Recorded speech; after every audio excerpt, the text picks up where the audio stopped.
Olá, estimados irmãos e estimadas irmãs, prezados amigos, mais uma vez aqui estamos esta semana, pela graça de Deus, gratos ao Senhor por aquilo que Ele tem feito por nós ao longo dos nossos dias, da nossa vida, e com certeza agradecendo-lhe todo o cuidado, a sua proteção e a sua ajuda para aqueles dias mais difíceis. Saudamos todos vós. Hoje queríamos referir alguns daqueles queridos que vão escrevendo para nós, alguns já habituais, outros novos.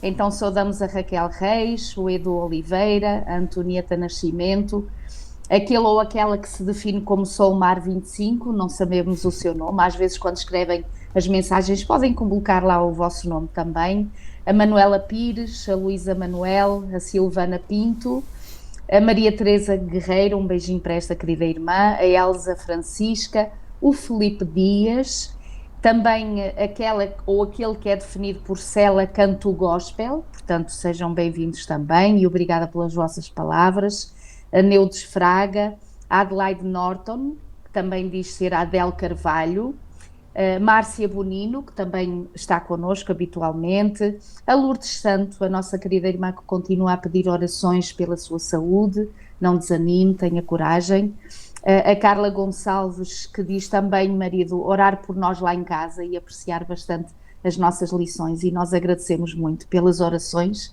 precisamos muito também.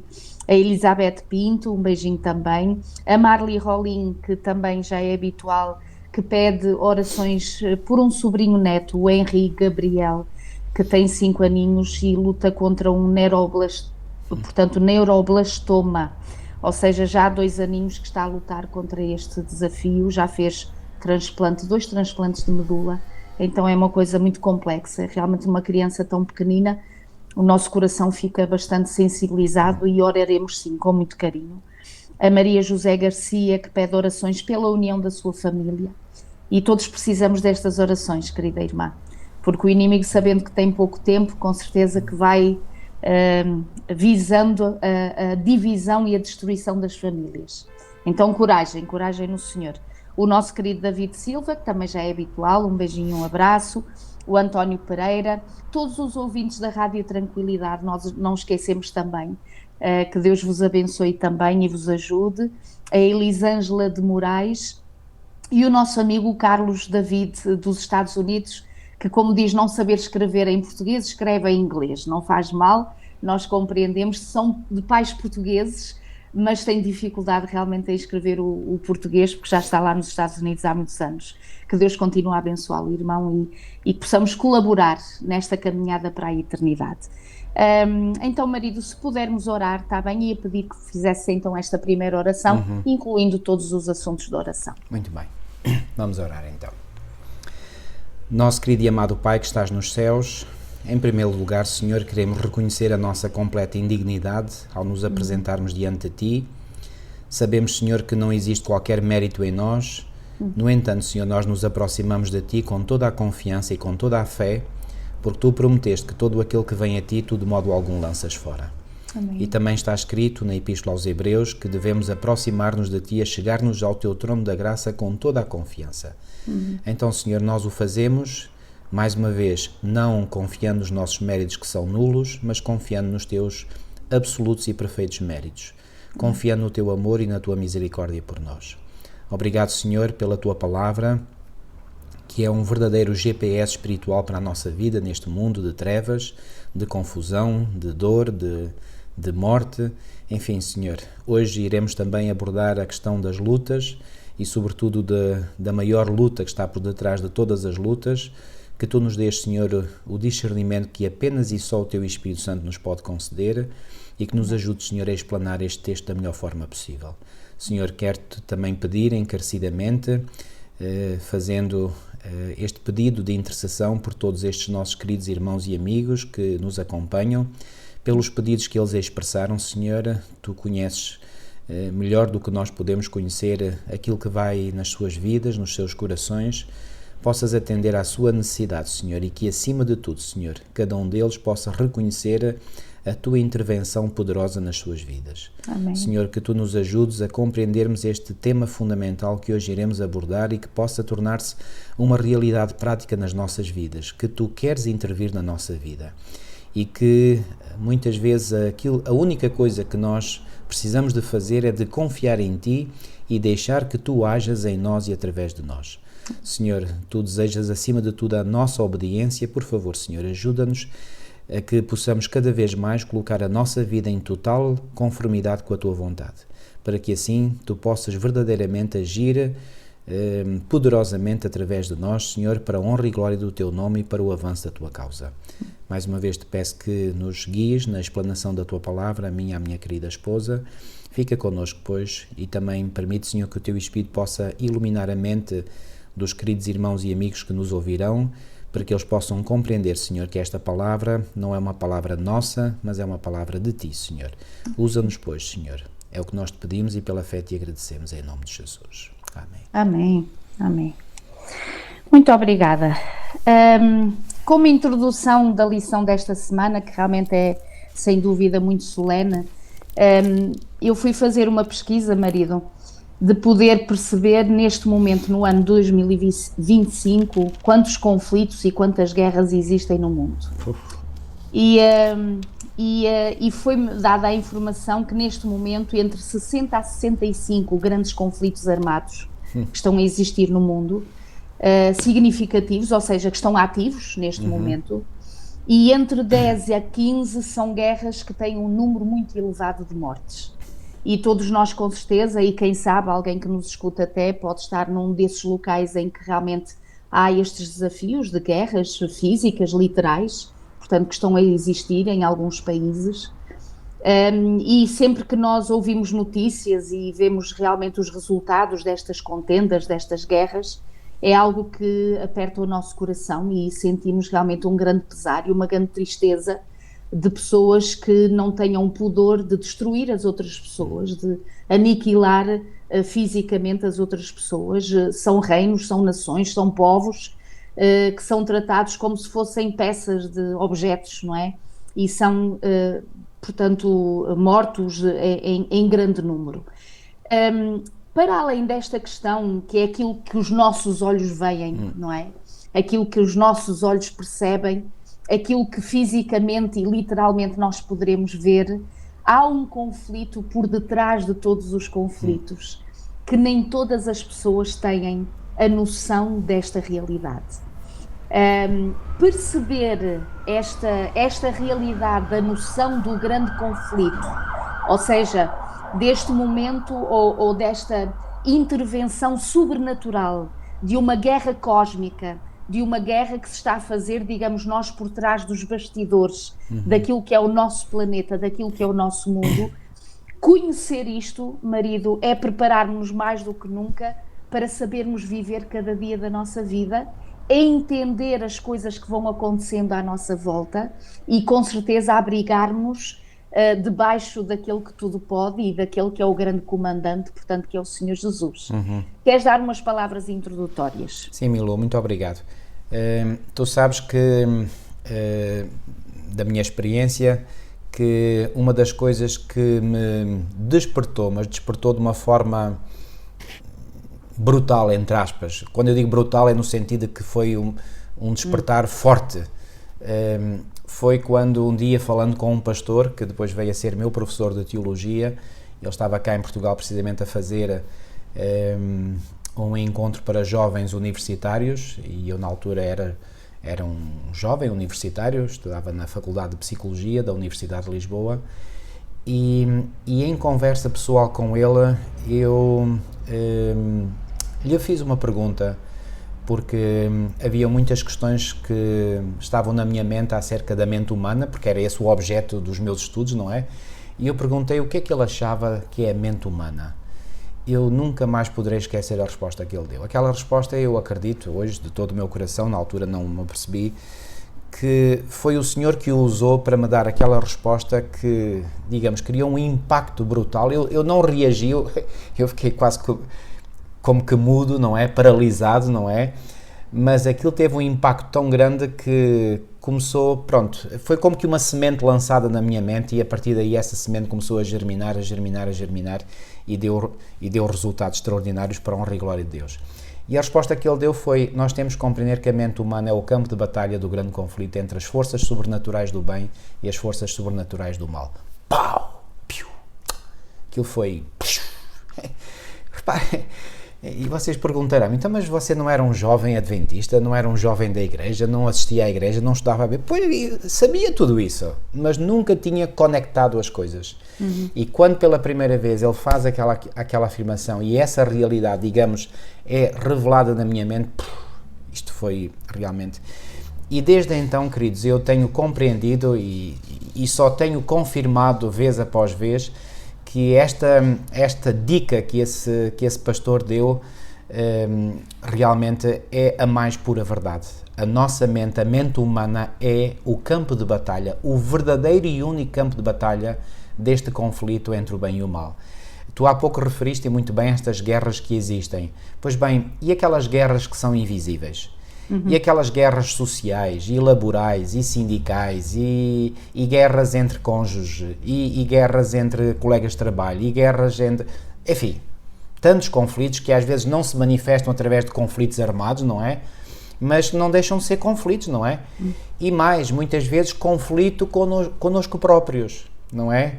Porque na nossa mente muitas vezes há um conflito connosco próprios, porque às vezes nós temos desejo de ir por um lado e depois temos o desejo de ir por outro. Às vezes sentimos o desejo de fazer uma coisa e depois há outra voz que diz não faças isso.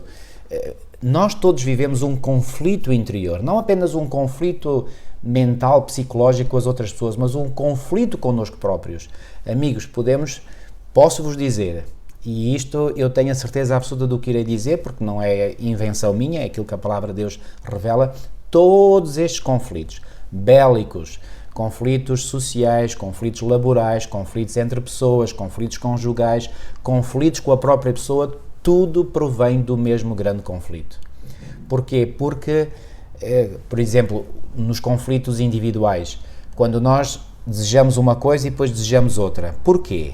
Porque as forças do bem, comandadas por Jesus Cristo, vêm-nos dizer, Paulo, o caminho é este, mas depois vem o inimigo dizer, não, Paulo, vai antes por este caminho. E, portanto, são dois caminhos opostos, são dois sentimentos antagónicos, são duas escolhas diametralmente opostas. Porquê que nós sentimos isso? Porque nós somos influenciados por duas grandes forças sobrenaturais que se opõem entre si, que estão nas antípodas uma da outra. E quando nós compreendemos isso, uau! Tanta coisa nos ajuda, digamos, a trazer paz ao nosso coração, porque nós começamos a perceber que, afinal de contas, nós não somos tão, digamos, não estamos tão mentalmente doentes como às vezes nós pensamos, e eu falo por mim, que eu vivi essa experiência, eu pensava, mas eu devo ser uma pessoa mesmo mentalmente perturbada, porque eu tenho sentimentos antagónicos, tenho pensamentos em conflito, porque eu pensava que tudo isso era proveniente de mim. Quando eu compreendi que esses sentimentos, ou alguns desses sentimentos e pensamentos provinham de uma força exterior a mim, que alívio que eu senti. Que alívio eu senti, porque aí eu deixei de sentir que a responsabilidade disso era minha. Bom, atenção, deixem-me dizer-vos, a responsabilidade é minha quando eu cedo a esses pensamentos, a essas sugestões, a esses sentimentos. Quando eu cedo, então aí a responsabilidade passa a ser minha, tudo bem. Agora, o facto de eu ser bombardeado na minha mente com sugestões, que são as tentações, porque uma tentação demoníaca é uma sugestão, ok? Quando eu sou bombardeado com essas sugestões ou com pensamentos impuros, etc., pois bem, alivia-me o coração saber que isso não provém de mim, mas provém de forças, portanto, exteriores a mim e que querem o meu mal, querem a minha destruição. E quando nós sabemos isso, então aí nós devemos recorrer ao único que nos pode ajudar a nos desenvencilharmos dessas influências maléficas na nossa mente. E esse único é Jesus Cristo. Tendo esta visão destes bastidores, portanto, que é a guerra, o grande conflito do mal contra o bem, é interessante que a lição desta semana vai trazer-nos um assunto que realmente portanto, é pertinente, porque as tais campanhas militares agressivas levadas a cabo pelo povo de Deus, comandadas pelo Senhor e, portanto, orientadas e e conduzidas pelo próprio Deus, ou seja, era o próprio Deus a afirmar que era ele o próprio o iniciador desses conflitos, portanto, e agora conflitos mesmo literais, armados contra as outras nações, não é?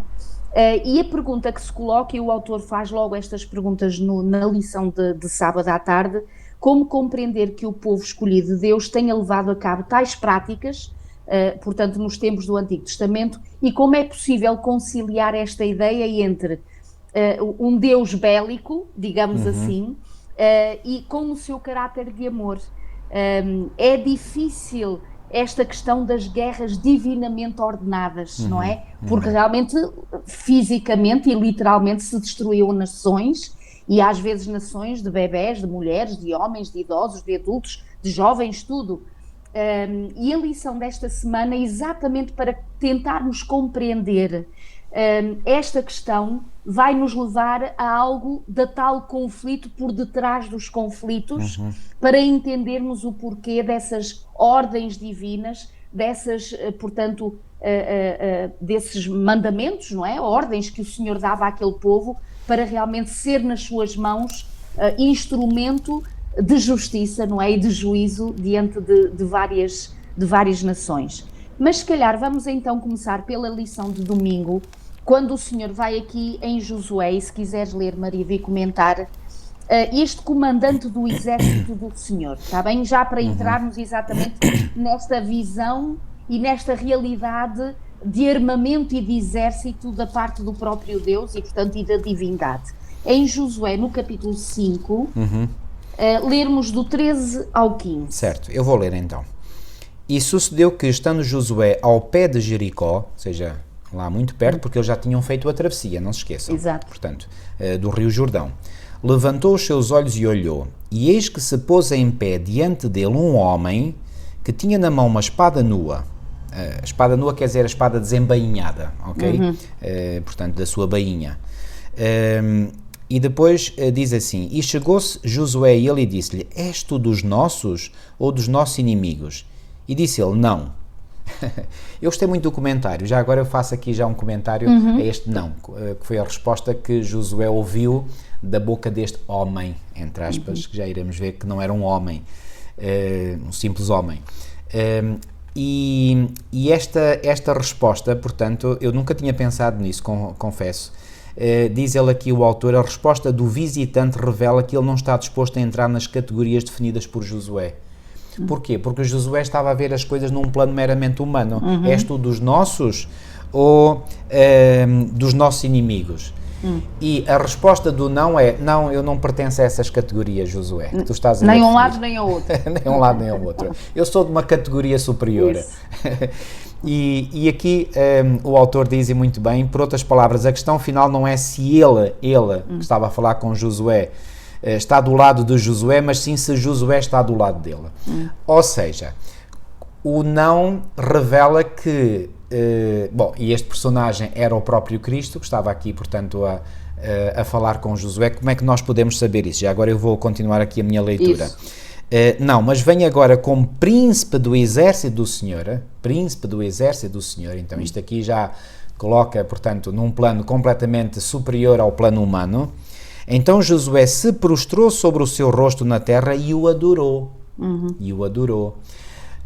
Reparem, tem que ser um ser muito mais importante que um anjo, porque nós vemos, por exemplo, no livro do Apocalipse, no capítulo 19 e no capítulo 22, sim, que quando um anjo, que sabemos ser o anjo Gabriel, revelou determinadas coisas a João, João ficou tão contente que ele se prostrou diante do anjo, e fez isso por 2 vezes. A primeira vem relatada no capítulo 19, no versículo 10, e depois a outra no capítulo 22, versículos 8 e 9. E nós podemos dizer, então, mas João não aprendeu a lição? Aparentemente não. Mas eu acredito que João foi levado por um sentimento de tamanha gratidão, de tamanho reconhecimento por aquilo que o anjo lhe estava a revelar, que ele, num ímpeto, digamos, inconsciente, se prostrou diante de um anjo num ato de reconhecimento, de agradecimento. E qual foi a resposta do anjo? Quer da primeira vez, quer da segunda vez. Vê, não faças isso. Eu sou conservo teu. Adora a Deus. Então um anjo recusou, sublinho, recusou a adoração de um ser humano. Mas aqui, no capítulo 5 do livro de Josué, lemos que Josué se prostrou sobre o seu rosto na terra e o adorou, aquele ser com quem ele estava a falar, e não há aqui nenhuma indicação que diga que este ser recusou a adoração de Josué. Até pelo contrário. Até pelo contrário. Ele vai dizer a seguir. Exatamente. Então disse, que diz o meu senhor ao seu servo, disse-lhe ainda Josué. Então disse o príncipe do exército do senhor Josué, descalça os sapatos dos teus pés, porque o lugar em que estás é santo. E fez Josué assim. Porquê que o lugar, isto faz lembrar aquilo que vem em Êxodo 3:5, em que Moisés se aproxima da sarça ardente e ouve também uma voz, descalça, tira as sandálias dos pés, porque o lugar em que estás é santo. É o mesmo ser. E curiosamente, esse ser que respondeu ou que falou, que dialogou com Moisés, disse, quando Moisés lhe perguntou o nome, qual é o teu nome? Ele disse, eu sou o que sou. E quando Jesus estava, está em João 8:58, quando Jesus estava a falar com um grupo de judeus, e ele disse, antes que Abraão existisse, eu sou. O que é que Jesus quis dizer com este eu sou? Olha, este eu sou, que sou eu, que estou a falar convosco, é o mesmo eu sou que apareceu lá na sarça ardente a Moisés, que vocês reverenciam muito. Portanto, vocês estão a falar com o mesmo, ok? Então, nós podemos saber, ter a certeza absoluta, que este príncipe do exército do Senhor que falou com Josué era nada mais, nada menos do que o próprio Jesus Cristo. E, portanto, Jesus Cristo aqui aceitou a adoração de Josué e até lhe disse, não tira os sapatos porque estás em lugar santo. Porquê que aquele lugar era santo? Era pelo lugar em si? Claro que não. Aquele lugar era santo porque continha ali a presença de um Deus santo, ok? Então fica muito claro que aqui foi o próprio Jesus Cristo que apareceu a Josué. E Josué, ao reconhecer isso, o adorou. E, portanto, reparem bem, isto prova a divindade de Jesus Cristo. Porque se o anjo João, volta a dizer, lá em Apocalipse 19 e Apocalipse 22, diz, olha, não faças isso, eu sou conservo teu e dos teus irmãos os profetas, ou dos teus irmãos dos que mantêm o testemunho de Jesus. Adora a Deus. Ora, aqui Josué adorou este ser e o ser não lhe disse para ele não fazer isso. Então o que é que isto prova? Que este ser tem que ser Deus, porque aceitou a adoração do ser humano. Então aqui está uma prova inequívoca da perfeita e total divindade de Jesus Cristo. Está isto claro aos vossos olhos, à vossa mente, sim ou não? Eu penso, espero que sim. Então, agora, porquê que Jesus aqui aparece a Josué? Para lhe dar ânimo, para lhe dar conforto. Repare o que é que diz logo a seguir o início do capítulo 6. Diz assim, ora Jericó cerrou-se e estava cerrada por causa dos filhos de Israel. Nenhum saía nem entrava. Eles fecharam-se a 7 trancas lá no interior da cidade. Porquê? Então eles viram com os seus próprios olhos o povo a atravessar o Jordão, que ia, como já dissemos, num caudal imenso, porque era primavera, ia num caudal imenso, e eles viram aquele milagre das águas pararem num muro de águas tremendo. O resto das águas continuaram, portanto, a correr, ficou ali uma parte seca. Viram aquele povo todo, constituído por milhões de pessoas, a atravessar o Rio Jordão. E eles devem ter ficado cheios de medo. Não apenas de medo, ficaram em terror. Então fecharam-se a 7 trancas dentro da cidade. E agora, reparem, à vista humana para os israelitas, podia parecer que a cidade de Jericó era uma cidade inexpugnável. Então agora Jesus vai aparecer a Josué para lhe dizer, eu estou contigo, eu estou com o teu povo, eu vou tomar as coisas em mãos.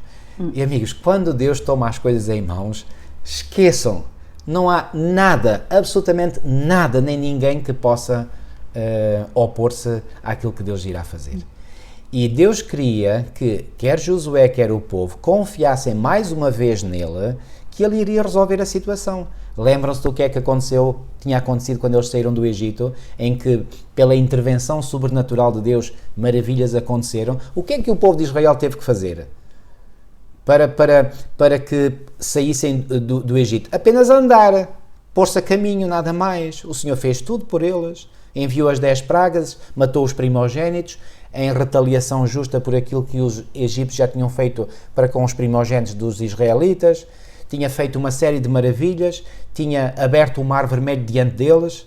Olha, por falar do Mar Vermelho, eu esta semana que passou, ouvi algo muito interessante, que era um indivíduo ateu, agnóstico, que estava a ridicularizar a ideia de Deus ter aberto o Mar Vermelho diante do povo de Israel. Então disse, não, isto pode explicar tudo muito simplesmente, racionalmente. Aquilo era lá um sítio em que havia uma elevação no fundo do mar e eles passaram com água pelos joelhos ou pela cintura, quanto mais. Portanto, isso não houve.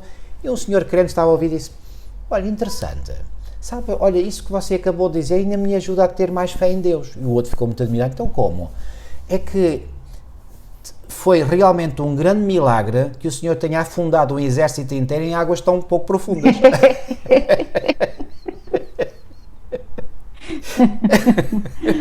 Ou seja, as pessoas não compreendem o ridículo, a figura ridícula que fazem quando põem em causa aquilo que está revelado. Porque a mentira tem perna curta, como se costuma dizer, pelo menos aqui em Portugal. Ou seja, nós podemos sempre mostrar que quando alguém, portanto, põe em causa as verdades reveladas na palavra de Deus, isso acaba sempre por se revelar ridículo. E aqui este senhor, de forma muito clara e inspirada por Deus, revelou o ridículo daquilo que aquele senhor que se cuidava, um grande intelectual, estava a dizer. Bom, mas Milu, o que importa aqui referir, e que é a noção básica, é que o Senhor queria intervir em favor do seu povo. E queria liderar, portanto, a conquista da terra que o Senhor tinha prometido dar a eles. O Senhor compreende a fase da vida em que nós estamos e da ajuda da sua presença, daquilo que nós precisamos. E com certeza aqui o Senhor Jesus aparece a Josué porque diante dele estava uma obra tão grande e impossível humanamente falando. Portanto, como nós já vimos, este povo de Israel era um povo nómada, não estava de forma alguma capacitado belicamente, não estava mesmo, para poder fazer face a estas grandes muralhas que tinha Jericó, portanto do povo se ter resguardado lá dentro. E que eu acho interessante, marido, é que realmente, seja qual for o desafio que esteja diante de nós podemos sentir a presença de Deus do nosso lado. Amém. Que comparece do nosso lado para nos dizer, não temas. Aliás, aqui no capítulo 6, quando tu leste o versículo 1, a dizer que eles estavam todos lá dentro, nem entravam nem saíam, e repara que o Senhor aqui a falar com Josué no versículo 2, diz, então disse o Senhor a Josué, olha, entreguei na tua mão Jericó, o seu rei e os seus valentes. O Senhor já estava a falar no presente. Isso. Ou seja, como um ato já consumado, como uma realidade já presente de Josué ter a certeza que aquilo que o Senhor lhe estava a dizer era o que ia verdadeiramente acontecer.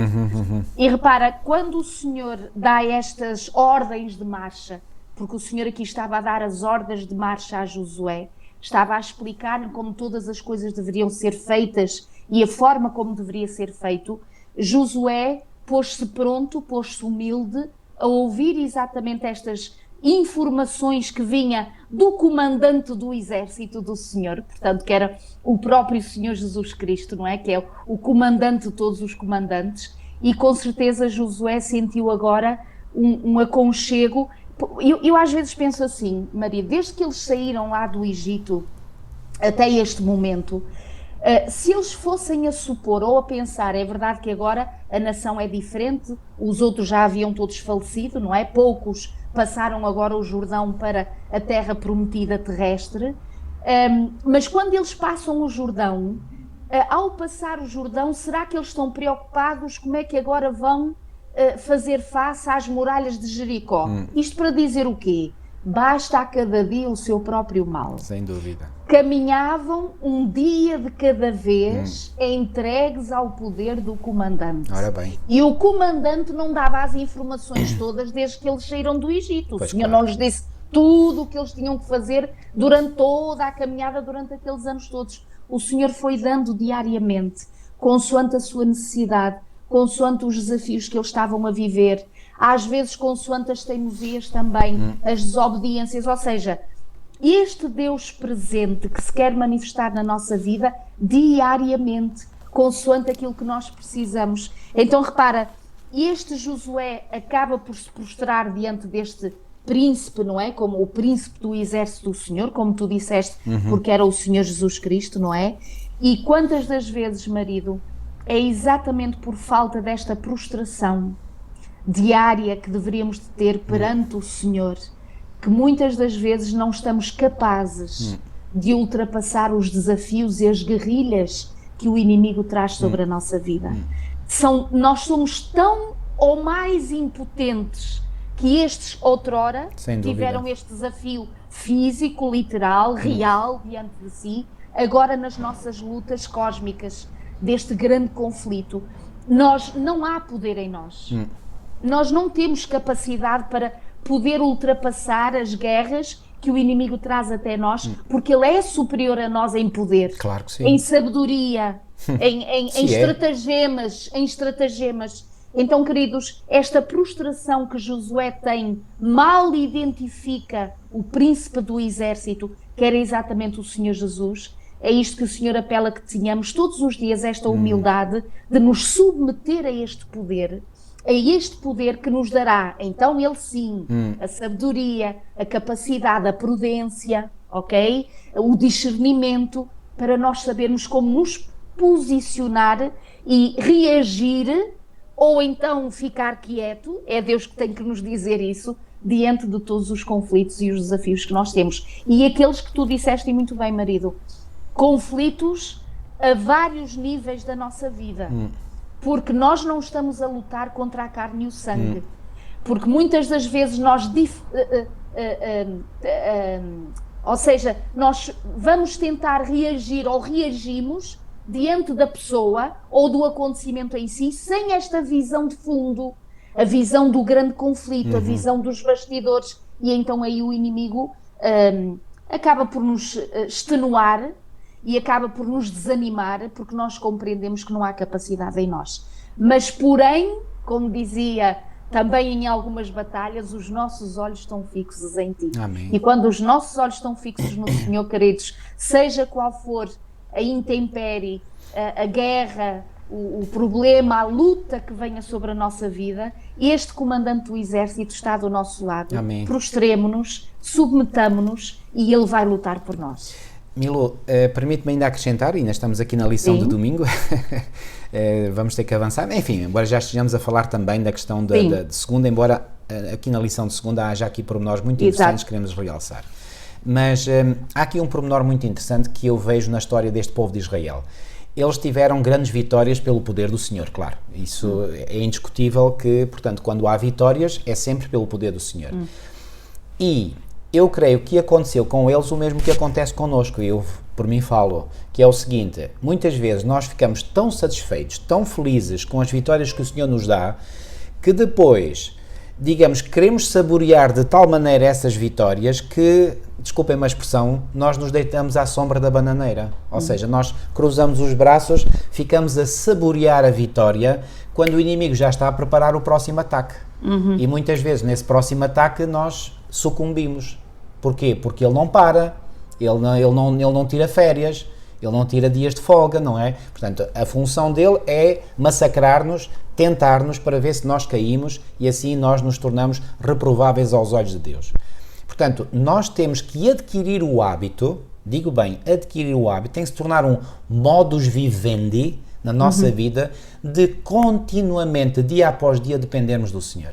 Se isso não acontece na nossa vida, nós, num momento ou noutro, iremos ser derrotados. Porque o inimigo não para. São ataques constantes. E nós podemos vencer um ataque que ele nos faz à nossa vida, pelo poder de Deus, repito, é sempre pelo poder de Deus, mas depois, se nós desleixamos a nossa comunhão com Deus, se afastamos do Senhor, ele apanha-nos logo na primeira oportunidade. Logo. Ele prega-nos uma rasteira e nós caímos com a nossa cara no chão, claramente. Porquê? Porque aí não temos a força do Senhor. Foi o que aconteceu reparem, eles venceram a cidade de Jericó e logo a seguir, iremos falar disto mais à frente, com a cidade de Ai, foi a derrota completa. Porquê? Porque se tinham afastado do Senhor. Então, eles tinham visto as vitórias que o Senhor tinha dado a eles ao saírem do Egito, através da travessia dos 40 anos no deserto.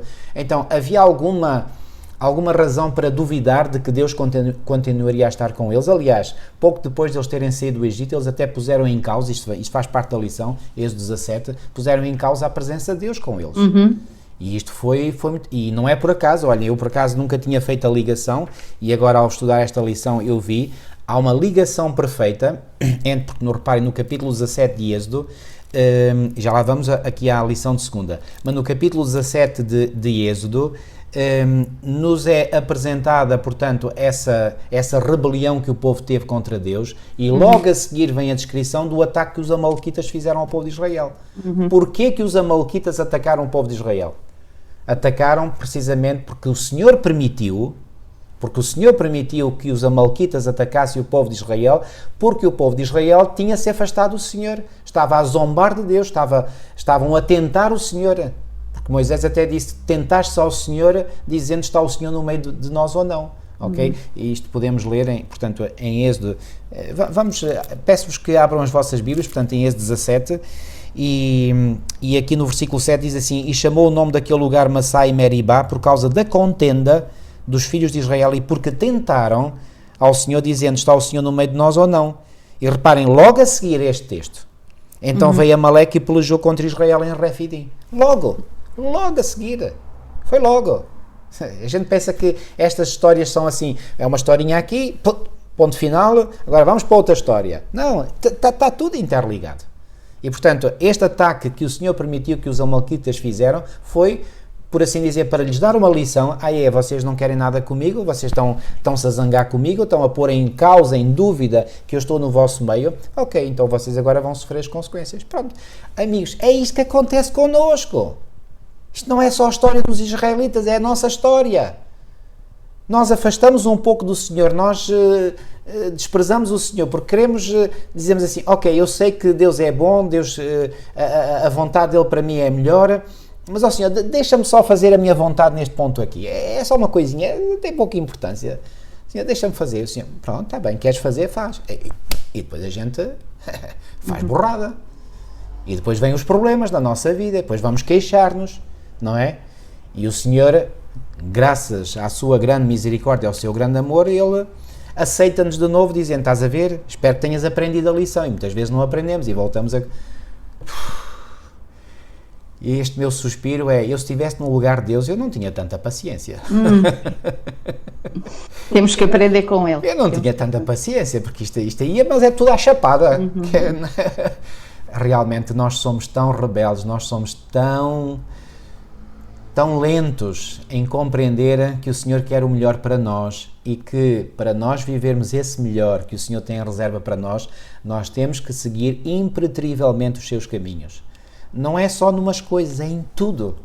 Não é só nas coisas mais importantes, é também nos detalhes.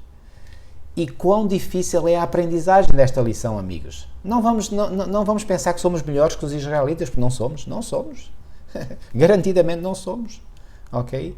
Então, porquê que o Senhor permitiu que estas histórias ficassem registadas na sua palavra? Porque elas são de extrema importância para nós hoje. Nós temos que aprender estas lições. E oxalá que pela graça do Senhor as aprendamos mesmo. Reparem, não estou aqui a falar... Desculpa, há uma expressão que é usada aqui no norte de Portugal que eu acho muita graça essa expressão. Falar do alto da burra, não é? Ou de cima da burra. O que é que se quer dizer? Falar com arrogância, como que estando na posição superior. Não. Eu, como já disse, eu já errei também muitas vezes e peço ao Senhor que me ajude a realmente reconhecer que é indo pelos seus caminhos em todas as coisas, mesmo nos mais ínfimos detalhes. Aí é que está a minha segurança total e perfeita. É uma lição que custa aprender. Não é só para mim, é seguramente para cada um de vós também, mas é positivamente necessário que nós aprendamos esta lição. Se nós hoje temos estes desafios é porque outrora, num momento, houve guerra no céu. E esta guerra no céu deste personagem, não é? Porque era um anjo de luz, era aquele que estava ao lado de Deus e que, portanto, servia o Senhor, era o seu braço direito, digamos assim, não é? Portanto, estava ali mesmo do lado do Senhor. E quando nós lemos em Apocalipse, Isaías, Ezequiel e Daniel, nós não temos tempo para ir ver todas estas passagens, mas vemos que houve guerra no céu, Miguel e os seus anjos pelejaram, cá está. Portanto, o Senhor, o príncipe, não é, do exército, já está habituado às contendas, às guerras e às guerrilhas, que começou desde aí. Portanto, este anjo rebelou-se contra Deus e então foi pelejar contra o dragão e os seus anjos e ele foi expulso, como nos diz Apocalipse, o grande dragão, portanto, a serpente, que é o diabo que foi atirado para a terra. E exatamente pela sua habitação ser aqui, não é, neste planeta, nós sentimos exatamente o seu ódio para com o Criador e as criaturas do Criador, não é? Que somos nós, os filhinhos de Deus, não é? E por isso é que Isaías vai dizer: caíste do céu, estrela da manhã. É interessante, o autor aqui vai mostrar que todos estes versículos que nós vamos encontrar, ou do rei de Babilónia, não é? Portanto, que é referido, não era possível serem aqueles literalmente reis da Babilónia e de Tiro, não é? Portanto, porquê? Porque há várias expressões, como por exemplo, que tinha estado no céu, junto ao trono de Deus, residiu no Éden, era um querubim protetor no monte santo de Deus, era o anel sinete da perfeição. Portanto, todos estes atributos não são de forma alguma aplicáveis a pessoas humanas, não é? Como é óbvio. Como os reis daquela altura. Então o que é que o Senhor está a fazer? Está a usar personagens, reinos e reinados, para ir pegando nestes personagens, falar sobre aquele que desde sempre, criado por Deus, com certeza que teve um momento de ser criado, mas que levantou o conflito contra Deus, contra o seu caráter, contra a sua lei, e daí nós hoje estarmos a receber ainda e a viver as consequências deste conflito, não é? De Satanás contra ou seja, da criatura contra o Criador, porque ele quis ser semelhante ao Altíssimo, quis estar no lugar do Altíssimo. E queridos, isto é tão impossível quanto o relógio querer ser o relojoeiro. Estão a ver? Não tem nada a ver. É uma impossibilidade, é uma coisa completamente antagónica daquilo que é natural. Nós somos criaturas daquele que nos criou. E por isso o nosso Criador merece a nossa adoração, a nossa dedicação, o nosso louvor, o nosso serviço. E aqui houve alguém criado que quis ser adorado. E portanto sabemos o que aconteceu, estamos a viver as consequências desse grande conflito, e na graça de Deus, em breve, este grande conflito será terminado. Amém. Com um grande comandante, exatamente a dar a última palavra, não é, neste grande conflito, que é a palavra do Senhor, e que é realmente aquilo que ele vai fazer contra esta grande rebelião e autossuficiência. E queridos, já agora, marido, antes de falares, Deus nos guarde, porque muitas das vezes a autossuficiência, a rebelião, o orgulho, que nós muitas das vezes demonstramos na nossa caminhada, não é nada mais, nada menos do que uma identificação com o poder das trevas. Porque às vezes nós pensamos, eu posso não estar com Deus, mas não quer dizer que eu estou com o outro. Não há caminho neutro, queridos. Ou estamos com o Senhor ou não estamos com o Senhor. E não estamos com o Senhor, nós estamos inevitavelmente com aquele que luta contra Ele e contra os seus filhos. Então que o Senhor nos guarde, nos guarde para Ele. Aqui, só mais um detalhe aqui destes textos mencionados na lição de segunda, que são Isaías 14, Ezequiel 28 e Daniel 10. Reparem, quando em Isaías, o profeta Isaías fala contra o rei de Babilónia, realmente a mensagem é, em primeiro lugar, para o rei de Babilónia. Para o rei literal de Babilónia. Exato. Quando Ezequiel fala numa mensagem contra o rei de Tiro, era também uma mensagem literal para o rei de Tiro. Agora, o que é que acontecia com estes reis? Quer com o rei de Babilónia, quer com o rei de Tiro. Eles eram tão ímpios, tão iníquos, que eles tinham identificado de tal maneira com o inimigo de Deus e nosso grande inimigo, que ao falar deles é como se estivesse a falar, portanto, daquele que estava por detrás deles a comandá-los. Estão a ver? Portanto, há aqui um processo de identificação entre as pessoas humanas e o poder sobrenatural, neste caso demoníaco, que está por detrás desses reis. Estão a ver? E, portanto, quando os profetas, inspirados por Deus, fazem a descrição destes reis literais, no fundo, eles estão a fazer a descrição do poder que está por detrás desses homens, que eram homens que tinham identificado completamente no caráter com Lúcifer, com Satanás. Exato. Estão a ver? Na lição de terça-feira vai sublinhar esta questão da capacidade de guerra que o nosso comandante tem, ou seja, o Senhor Jesus é um guerreiro, mesmo por necessidade teve que ser, não é? Portanto, para defender as coisas eternas e a sua lei que é santa, pura e boa, e o seu caráter, E aqui recordamos, reparem, o próprio Deus ouviu o clamor nestes versículos que vêm referidos na lição de terça. Deus ouviu o clamor dos filhos de Israel que estavam no Egito, e ele próprio diz que passou no Egito para destruir e ferir todos os primogénitos. Portanto, por isso é que havia o sangue, não é, nas ombreiras das portas, para que quando por ali passasse e visse esse sangue, portanto pelos méritos de Jesus, então não viria a destruição. O Senhor é um homem de guerra, de acordo com, e é interessante que de acordo com a ideologia bélica na altura do próximo, portanto do antigo Próximo Oriente, os conflitos entre os povos, como diz o autor, eram considerados em última análise conflitos entre os deuses ou os deuses respectivos.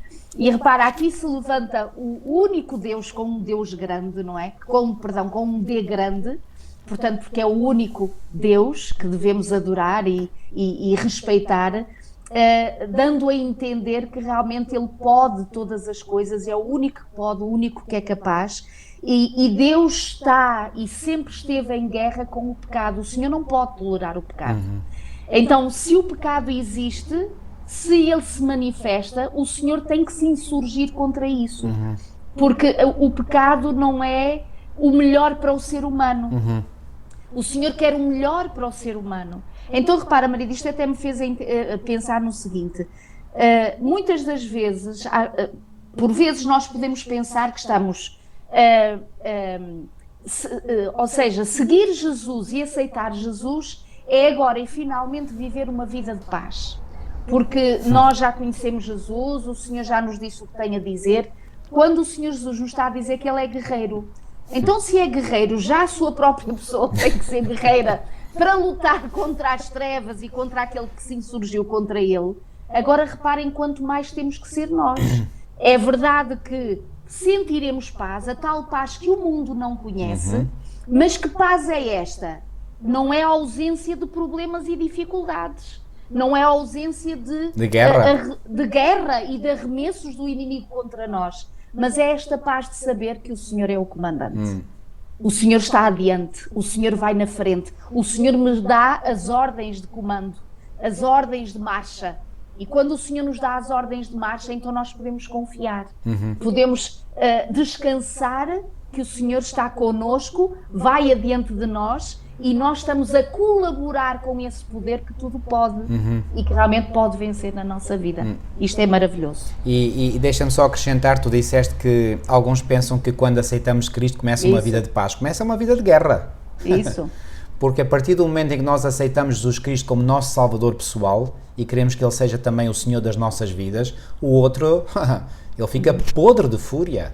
E portanto ele vai mover uma guerra terrível contra nós e nós de repente somos apanhados num furacão autêntico, de uma guerra que é movida contra nós. E isto ajuda a explicar porque é que muitas pessoas às vezes dizem, então, mas a minha vida parecia que estar a correr tão bem, de repente eu aceito a verdade bíblica, aceito a Deus e a minha vida tornou-se um inferno. Pois tornou, é verdade. E tornou-se um inferno porquê? É preciso compreender o que é que está por detrás. Porque há um inimigo poderosíssimo que fica com um ódio de morte a nós quando nós escolhemos posicionar-nos ao lado daquele que é o seu grande rival e inimigo, que é Jesus Cristo. Estão a ver? E portanto nós temos que ter esta consciência para saber que a partir do momento em que nós alinhamos, tomamos a decisão, uma decisão consciente de nos unirmos a Jesus Cristo, nós suscitamos uma declaração de guerra das forças do mal contra nós. Nós somos o alvo das forças do mal. E se muitas vezes nós não sofremos mais na pele a influência das forças do mal, é porque o Senhor, na sua misericórdia para connosco, nos livra de muitos desses ataques do inimigo contra nós. Então, mas o Senhor permite que por vezes nós sintamos na pele esses ataques para nós tomarmos consciência, eu estou numa guerra real, eu tenho que me agarrar mesmo àquele com quem eu fiz aliança. Porque nesta guerra, amigos, não há terreno neutro, como já disseste muito bem, não há terreno neutro, ou estou de um lado ou estou do outro. E portanto, eu quero estar do lado vencedor, e eu sei, e a Bíblia prova-me isso de forma absolutamente, de uma forma claríssima, cristalina, que o grande vencedor neste conflito é Jesus Cristo. Jesus Cristo nunca averbou uma única derrota no seu conflito com Satanás. É sempre vitórias, vitória após vitória. Então, se eu me uno a Jesus Cristo, eu estou do lado do vencedor.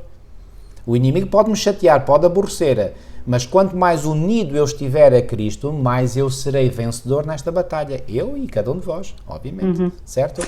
Então isto não podemos esquecer, portanto que enquanto estamos aqui deste lado da eternidade, estamos num conflito, amigos.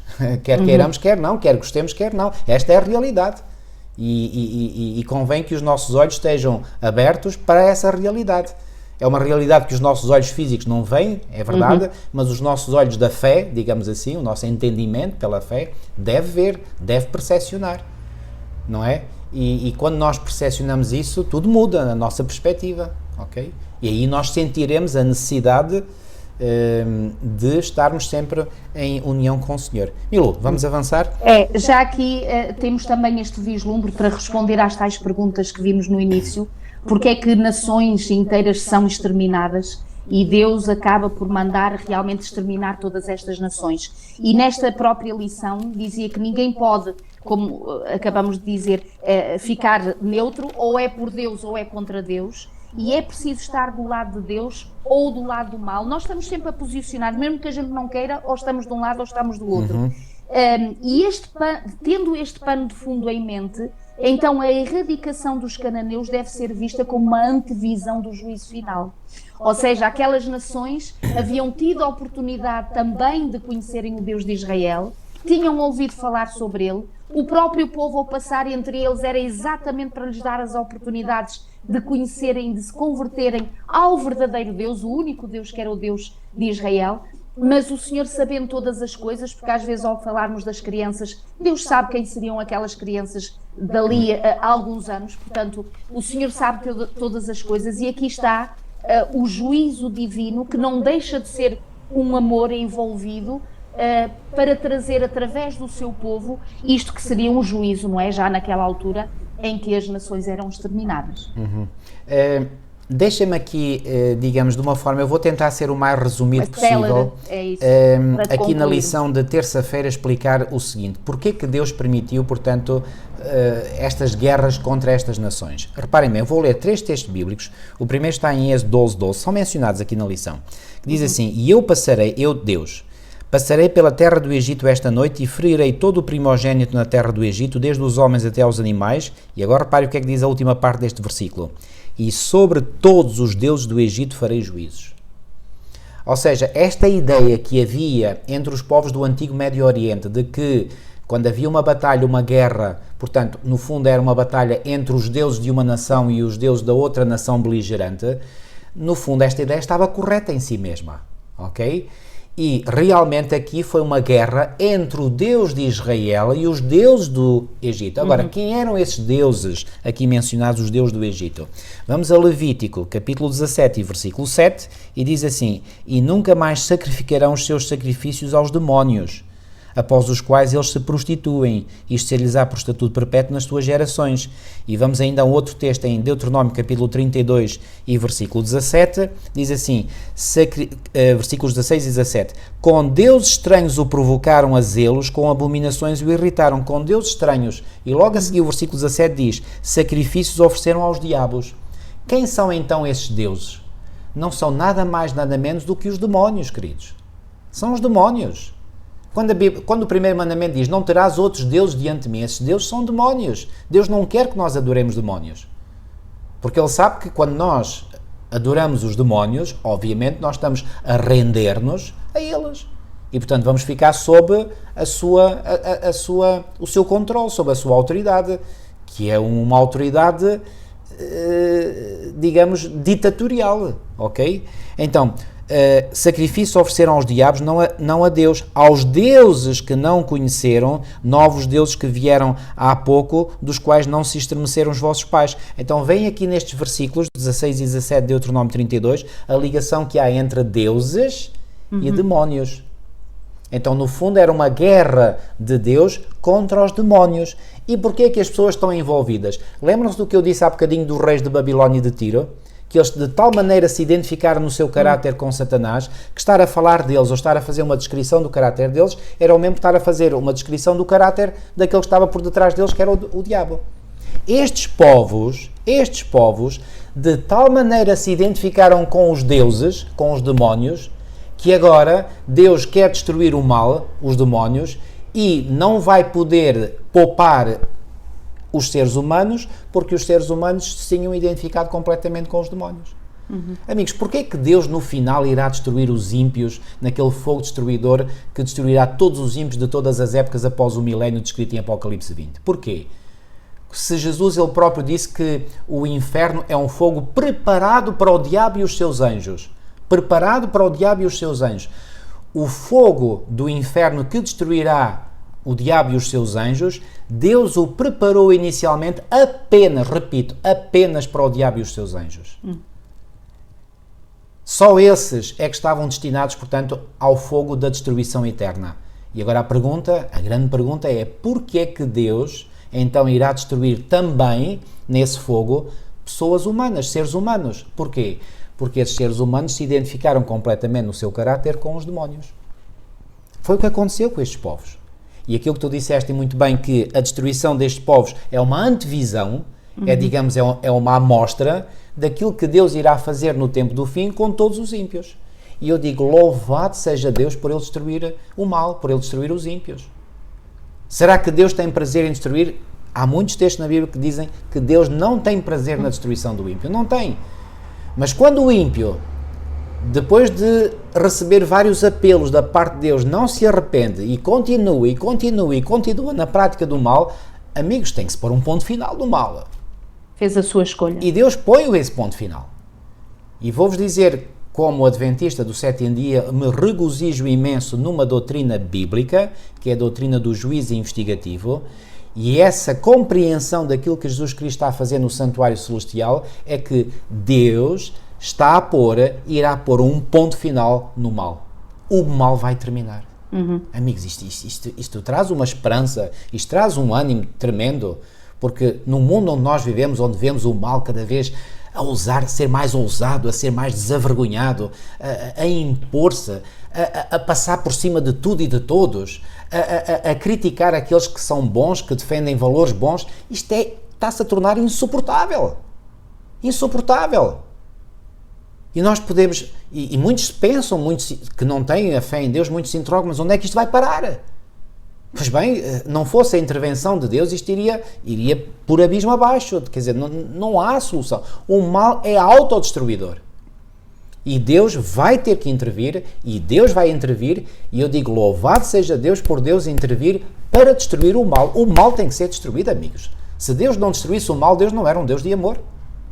Então, aquilo que nós vemos com a destruição destes povos é uma amostra, mas uma amostra muito significativa daquilo que Deus fará no tempo do fim. O mal tem que ser destruído. Não há volta a dar, amigos.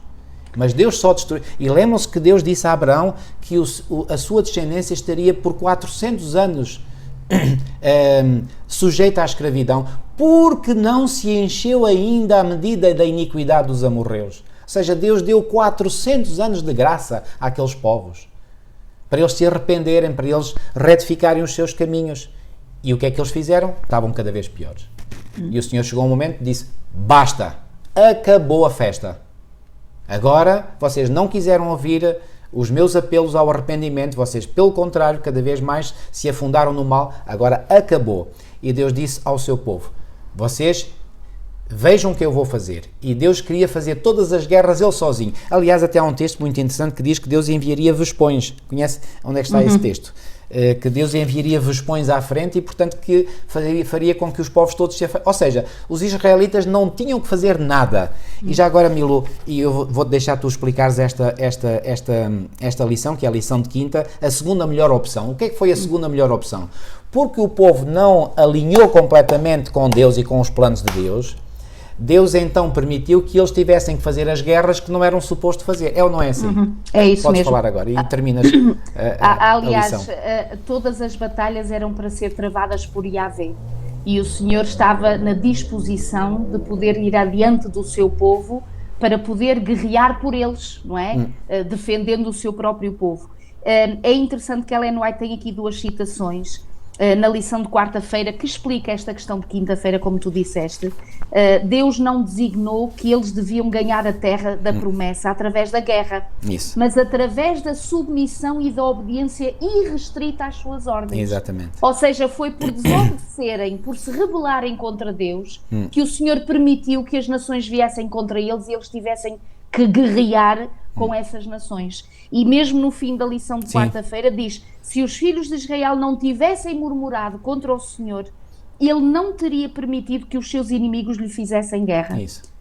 Reparem, isto... E já agora podes ler também outra citação, vem na lição de sexta, que é a Isso. última citação. Lê também, Milu, por favor. Deus decidira que eles teriam o privilégio e o dever de entrar na terra no momento designado por ele, mas pela sua arrogante negligência tinha sido retirada aquela permissão. Não era o seu propósito que adquirissem a terra pela guerra, mas pela obediência estrita às suas ordens. E hoje não é diferente, queridos. Muitas das vezes nós estamos a lançar-nos em guerras que nós não temos capacidade nem poder. E o Senhor queria ter ido adiante de nós para nos defender e nos ajudar em muitos dos desafios que nós temos. Então que nós aprendamos também com estas lições, neste grande conflito que é exatamente o mal contra o bem, a percebermos a nossa limitação, a nossa impotência e deixarmos que o Senhor vá adiante de nós para poder ganhar e vencer por nós. Amém. Vamos orar todos juntos? Querido Deus e nosso amado Pai, Senhor, muito obrigada por mais uma vez trazeres até nós esta palavra abençoada para a nossa vida, Senhor. Verdadeiramente este é o pão que precisamos, é a água que necessitamos, é o alimento e os nutrientes necessários que precisamos para nos fortalecermos em Ti e em Ti estarmos prontos para os desafios de cada dia. Amém, Senhor. Eu quero pedir-te que abençoes cada irmão, cada irmã e cada amigo, Senhor, que fez connosco esta lição. Que possas, Senhor, fortalecê-los a nós também, animá-los a nós também, Senhor, a entregarmos-nos cada vez mais nas Tuas mãos, sabendo nós, Senhor, que estamos do lado já vencedor. Amém, Senhor. O Senhor Deus Criador é o Deus deste universo e nós queremos servir-te todos os dias da nossa vida e permite, Senhor, que nós abramos o coração e a nossa mente a Ti, para Tu reinares em nós, para que seja o eu sou que és Tu, a ter as batalhas das nossas vidas e a vencer na nossa vida. Amém, Senhor. Fica, Senhor, connosco, abençoa-nos, continua a dar-nos uma boa semana. Pedimos tudo isto e tudo agradecemos humildemente. Em nome de Jesus. Amém. Amém. Foi bom estar convosco. Até à próxima semana, se Deus quiser. Até para a semana. Que Deus vos abençoe grandemente.